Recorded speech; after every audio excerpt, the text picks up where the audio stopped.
हाँ जी, तो नमस्कार भी सभी को। कैसे हो सारे? उम्मीद करूंगा सब बढ़िया हो गए, स्वस्थ हो गए, मस्त हो गए, अच्छे से चल रही होगी आप सभी की तैयारी। तो आज अपना कोई टॉपिक नहीं है और आज अपनी बात कर रहे हैं लैब असिस्टेंट प्रयोगशाला सहायक भर्ती 2025 की, जिसका अभी ऑफिशियल नोटिफिकेशन भी नहीं आया है, लेकिन उसके लिए कुछ सीटों की मांग हो चुकी है कि वैकेंसीज आएगी, एग्जाम भी होगा। एग्जाम डेट वैसे 22 फरवरी को पहले थी, लेकिन अब उसको अप्रैल मई के अंदर कर दिया गया है, जिसका अभी सटीक नोटिफिकेशन नहीं आया है। तो जो जितनी जानकारी है वो मैं आपको, जितनी मेरे पास जानकारी है मैं आपको उलझाऊंगा नहीं और इधर उधर की बातें नहीं करूंगा कि कंफर्म डेट है, अभी कुछ कंफर्म नहीं है, लेकिन एग्जाम होगा ये कंफर्म है। सीटें जारी हो चुकी हैं, ऑफिशियल नोटिफिकेशन अभी तक इसके बारे में कुछ नहीं आया है। ठीक है, तो आज अपनी बात करेंगे ना ही अभी तक इसका ऑफिशियल जो 2025 में वैकेंसीज होगी उसके सिलेबस के बारे में भी अपने को कोई जानकारी नहीं मिली है। ठीक है, अपने देखते हैं जो 2022 में वैकेंसीज हुई थी उसका सिलेबस। तो पहले देखते हैं कि इसका जो एग्जाम है वो कंडक्ट कौन करवाता है। तो इसका जो एग्जाम कंडक्ट करवाता है राजस्थान कर्मचारी चयन बोर्ड आयोग जयपुर प्रयोगशाला विज्ञान संयुक्त सीधी भर्ती 2022 की परीक्षा स्कीम के बारे में देखते हैं। तो परीक्षा स्कीम क्या है? इसके होते हैं तो दो पेपर, पेपर फर्स्ट और पेपर सेकंड। कितने पेपर होते हैं? पेपर फर्स्ट और पेपर सेकंड। पेपर फर्स्ट में आता है आपका सामान्य ज्ञान, क्या आता है बच्चों? सामान्य ज्ञान। और सेकंड में आता है आपका विज्ञान। तो अपने पहले फर्स्ट पेपर की बात करेंगे। इसमें आता है राजस्थान का भौगोलिक, ऐतिहासिक और सांस्कृतिक व सामान्य ज्ञान, यानी कि राजस्थान जी की आप पूरा कह सकते हो इसको, क्या कह सकते हो? राजस्थान जी के पूरा। कितने नंबर का प्रश्न आएंगे आपके इसके? 100 और अंक होंगे इसके आपके 200। टाइम मिलेगा पहले बच्चों आपको 2 घंटे। कितने घंटे टाइम मिलेगा आपको? 2 घंटे। 2 घंटे टाइम मिलेगा। प्रश्नों की संख्या होगी 100, अंक होंगे 2, यानी कि जो आपका एक प्रश्न होगा वो 2 नंबर का होगा। दूसरा इसमें टॉपिक राजस्थान के समसामयिक मामले, यानी कि करंट अफेयर आएगा राजस्थान का करंट अफेयर। 2022 की वैकेंसी में करंट अफेयर का अच्छा वेटेज था प्यारे बच्चों, तो अब करंट अफेयर को भी ध्यान में रखना है। उसके बाद में विश्व व भारत का सामान्य ज्ञान है, general knowledge of world and India. और उसके बाद में आपका आता है एजुकेशनल साइकोलॉजी। जो 2018 में वैकेंसी हुई थी उसके बारे में ना, उसमें साइकोलॉजी वाला कुछ भी मैटर नहीं था, आपका जीके और साइंस थी। लेकिन 2022 में जब वैकेंसी हुई तो इन्होंने अपना वेटेज बढ़ा दिया है। ठीक है, अब अपने देखते हैं पेपर फर्स्ट की। तो आपको जानकारी दे दी है हल्की फुल्की जितनी मेरे को थी, लेकिन मैं जो मेन फोकस करूंगा वो साइंस पे करूंगा। जो मेन फोकस रहेगा वो मेरा साइंस डिपार्टमेंट से हूं मैं, तो मैं आपको साइंस को, मैं मेरे चैनल को आप जानते ही हो, biology king bye Narendra Kumar अपना चैनल है। तो जो आपको जीके का क्वेश्चन है वो आपको रवि सर अपने जब जियोग्राफी का सिलेबस बताएंगे तो वो आपको समझा देंगे। ठीक है, तो इसका अपने देखते हैं आगे। आप इसकी पीडीएफ डाउनलोड कर लेना साइट से, वहां पर आपको इसकी पीडीएफ मिल जाएगी। अब पेपर सेकंड की बात करते हैं। पेपर सेकंड में क्या आता है? तो पेपर जो सेकंड होता है, जो आपका पेपर सेकंड होता है, उसमें देखते हैं कितना क्या आता है। तो पेपर सेकंड में आता है विज्ञान का सेकेंडरी स्तर का ज्ञान, यानी कि 10वीं लेवल की साइंस पूछेगा वो। पहला क्वेश्चन आपको क्या पूछेगा? 10वीं लेवल की आपसे साइंस पूछेगा। दूसरा आपसे क्या पूछेगा? जीव विज्ञान, बायोलॉजी सीनियर सेकेंडरी स्तर का, भौतिक विज्ञान, फिजिक्स और रसायन विज्ञान, केमिस्ट्री। इस बात का पूरा क्वेश्चन का मतलब क्या है इसको समझो थोड़ा सा ध्यान से। इसका मतलब ये है कि पहले तो आपको 10वीं लेवल का पूरा ज्ञान होना चाहिए, जितनी भी आपकी साइंस लगती है, बेसिक नॉलेज साइंस की सारी आपको होनी चाहिए। उसके लिए जैसे अपने पास मार्केट में बुक कौन सी आती है? ल्यूसेंट की आती है, और भी बहुत सी बुक आती है, लेकिन मैंने ल्यूसेंट से तैयारी की है, या जो मैं आपको जो पढ़ा रहा हूँ, मैंने पहले भी आपको पिछली वीडियो में बता दिया था कि मैं जो आपको पढ़ा रहा हूँ और ल्यूसेंट की वीडियो से पढ़ा रहा हूँ, तो मैंने वो भी ल्यूसेंट की सजेशन करूंगा थोड़ा सा, क्योंकि उसमें अच्छा मैटर दिया होता है, तो आप वो थोड़ा सा देख सकते हो। ठीक है, विज्ञान का सेकेंडरी स्तर का ज्ञान, यानी कि 10वीं का आपको पूरा बेसिक साइंस आपको कवर होनी चाहिए सारी। उसके बाद में जीव विज्ञान आपका, बायोलॉजी 11th और 12th के मिक्स टॉपिक आते हैं, फिजिक्स में भी 11th और 12th लेवल के मिक्स टॉपिक आते हैं, और रसायन विज्ञान या केमिस्ट्री के लिए आपको मिक्स टॉपिक आते हैं। प्रश्नों में क्या होंगे? ऑब्जेक्टिव प्रश्न होंगे, ये आपको पता ही है। न्यूनतम अंक पिछली बार रखे थे वो 40% रखे, तो इसी बार 40% तो कंफर्म है, यानी कि आपको मिनिमम 40% अंक आपको लेके आने हैं। नेगेटिव मार्किंग रहेगी वो आपकी 1/3 रहेगी, यानी कि एक क्वेश्चन गलत करोगे तो 0.33 आपके नंबर कटेंगे। ठीक है, वो भी आपको थोड़ा सा ध्यान में होना चाहिए। अब अपने सीधा का सीधा आपको पता है, ये मैंने मोटा मोटा जानकारी दे दी है आपको। ठीक है, 100 प्रश्न इसी में आएंगे, 200 अंक का और 2 घंटे का। अगर टोटल एवरेज देखें तो आपका जो पूरा पेपर होगा, पेपर फर्स्ट और पेपर सेकंड, ये एक दिन में ही पेपर होंगे, दोनों को दोनों एक ही दिन में पेपर होंगे, एक ही सेंटर पे होंगे। एक ही दिन में होंगे और एक ही सेंटर पे होंगे। खास बात इनकी है कि इनके बीच में आपको गैप मिलेगा आधा एक घंटे का, आधा एक या 2 घंटे का आपको इसके बीच में गैप मिलेगा। तो अपनी पूरी तैयारी आप करके जाइए। तो 2 घंटे का ये और 2 घंटे का ये, टोटल 4 घंटे का आपका एग्जाम होगा। टोटल क्वेश्चन आपके पास कितने होंगे, 200 क्वेश्चन होंगे और टोटल मार्क्स कितने होंगे आपके पास, 400 मार्क्स होंगे। ये भी आपको थोड़ा सा ध्यान में रखना है। अब मैं जो बायोलॉजी की बात करूंगा, इसमें मैं सिर्फ बायोलॉजी का सिलेबस आपके साथ डिस्कस करूंगा, क्योंकि सिलेबस आप देख ही सकते हो, लेकिन मैं जो आपको सिलेबस के आधार पर बताना चाहता हूँ वो थोड़ी सी चीजें मैं आपके साथ क्लियर कर देता हूँ कि क्या है। राजस्थान जीके के बारे में सर आपको बता देंगे, रवि सर मैं उनको बोल दूंगा, वो आपको सारे टॉपिक बता देंगे कि आपके टॉपिक में क्या क्या आने वाला है। और बाकी अपने रवि सर से बात कर लेंगे कि उनको पता है, आपको वो करवा भी रहे हैं कल्चर वगैरह ना। ठीक है, देखिए इसमें अपने को क्या क्या पढ़ना है बायोलॉजी में, पहले वो देख लेते हैं बायोलॉजी में अपने को क्या क्या पढ़ना है। तो वो मैं आपको थोड़ा सा बता देता हूँ। आपको सवाल पढ़ना है, क्या पढ़ना है आपको, सवाल पढ़ना है। क्या पढ़ना है, सवाल पढ़ना है। कहां से पढ़ोगे सवाल, कहां से पढ़ोगे भाई, ठीक है सवाल। इसका मैंने वीडियो प्रॉपर बनाकर डाल दिया है सवाल का, 3-4 क्लासेस है, वो आप देख लेना। उसके बाद में आप 12th लेवल की साइंस में भी सवाल मैं आपको करवाऊंगा।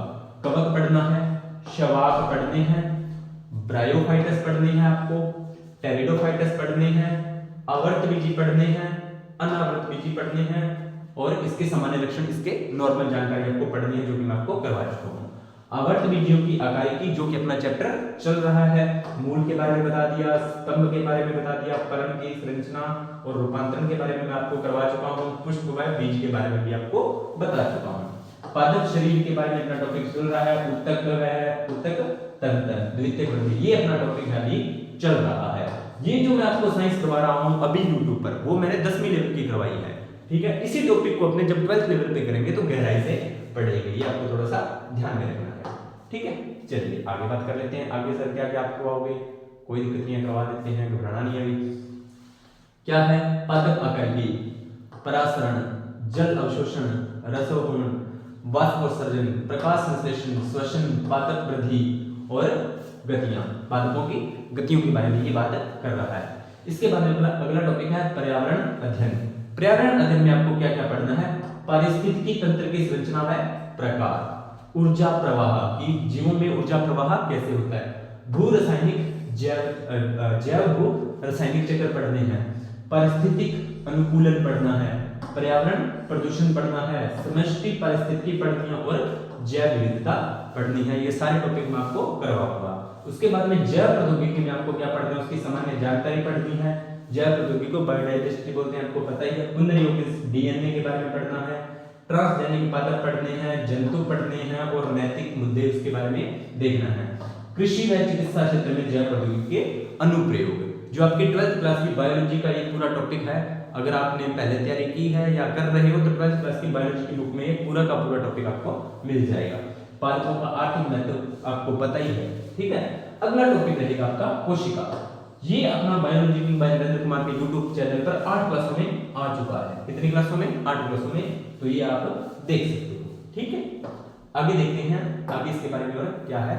मैंने फटाफट आपके लिए जो काम की चीजें वो फटाफट करवाई हैं, ज्यादा आपने वो नहीं करेंगे इसमें।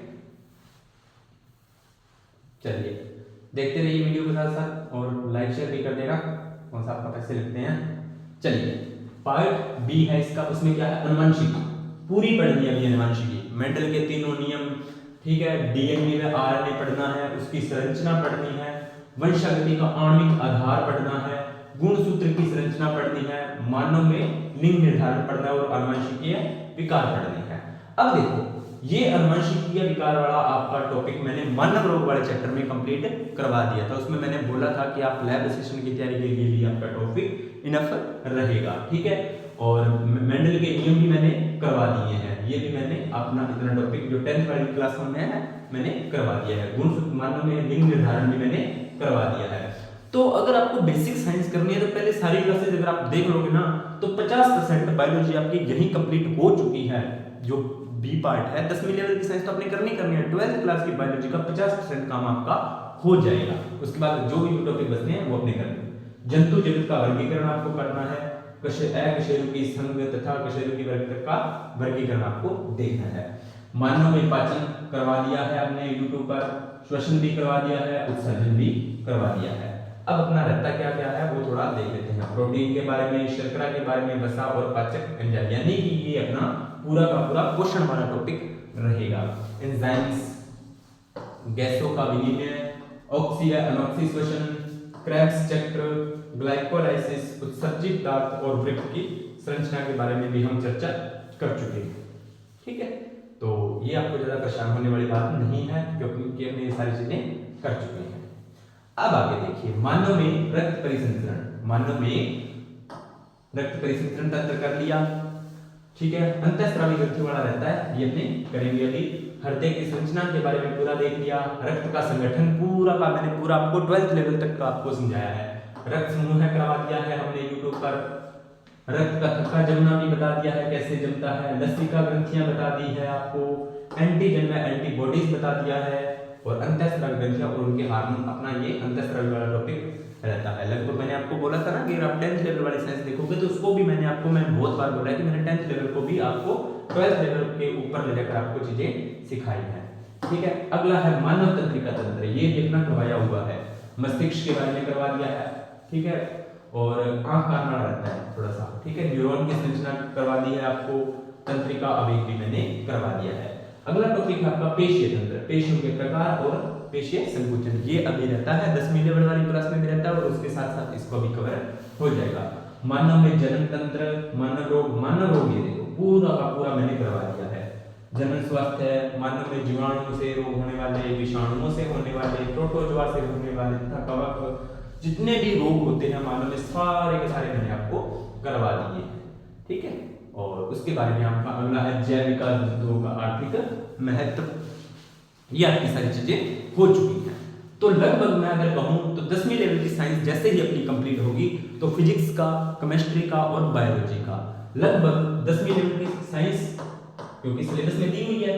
और उसके बाद में 11th 12th की आपकी पीसीबी, कौन कौन सी पीसीबी, ये अपने चैनल पर पीसीबी तो आपको पता है कि अपने फिजिक्स और केमिस्ट्री नहीं करेंगे, लेकिन बायोलॉजी आपके साथ के साथ 50% आपके बहुत से टॉपिक हो चुके हैं, जो नहीं हुए हैं उनको कर लेंगे, कोई दिक्कत वाली बात नहीं है। तो चैनल को ज्यादा से ज्यादा आप सपोर्ट करना, वीडियो को लाइक करना, शेयर करना, कमेंट करना। फिर भी एक बात मैं आपको पहले बोल देता हूँ, ये जो मैंने आपको सिलेबस बताया है, ये जो मैंने आपको सिलेबस बताया है, ये 2022 की वैकेंसीज का सिलेबस है। अभी ऑफिशियल सिलेबस जारी नहीं हुआ है। जैसे ही ऑफिशियल सिलेबस जारी होता है मैं आपको बता दूंगा, ध्यान देना। अब कई बच्चे बोलेंगे कि सर ऑफिशियल सिलेबस तो जारी हुआ ही नहीं है, आप फिर क्यों हमें वीडियो बनाकर गुमराह कर रहे हो या जो भी है। तो मैं गुमराह नहीं कर रहा, 2022 का सिलेबस है। अब आपको पता है लैब असिस्टेंट की वैकेंसी है तो साइंस तो पूछेगा ना, वो साइंस पूछेगा, जीके पूछेगा, वो चीजें आप तैयार रखो। दिक्कत कहां पे आ रही है? जो नया सिलेबस आएगा, जो चीजें ऐड होंगी बस आपको वही तो पढ़नी पड़ेगी। अब जो बच्चे सिलेबस का वेट कर रहे हैं कि सिलेबस आएगा, वैकेंसी आएगी, हम तो फिर पढ़ेंगे, तो फिर अगली वैकेंसी के लिए पढ़ लेना, बाकी आपकी मर्जी है। और फिर भी किसी को कोई डाउट हो तो वीडियो के अंदर कमेंट सेक्शन में आप पूछ सकते हो। तो वीडियो को ज़्यादा से ज़्यादा लाइक करना, शेयर करना, कमेंट करना। और हाँ, थोड़ा सा वीडियो को सपोर्ट किया करो क्योंकि वीडियोस पर लाइक वगैरह कम आ रहे हैं। बाकी आपकी मर्जी है, वीडियो अच्छी लगे तो लाइक किया करो, अदरवाइज कोई बात नहीं। मिलते हैं नेक्स्ट वीडियो के अंदर, तब तक आप सभी का धन्यवाद।